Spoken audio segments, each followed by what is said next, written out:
امیر واقعا اینجا رو قشنگ میگه بعضی وقتا میشه تو تنهایی به خود رسید، به خدا، به بخشش. میشه عشق ریخت و خالی شد، میشه بخشید و گذشت، میشه رفت و رسید.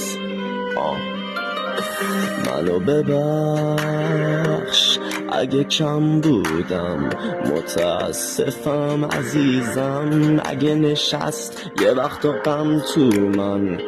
منو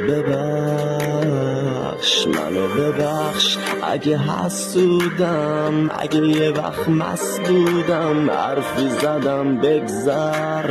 منو ببخش برو با یکی بهتر. منو ببخش اگه دیگه حوصله بازی ندارم. منو ببخش اگه دیگه هیچ حرف خاصی ندارم.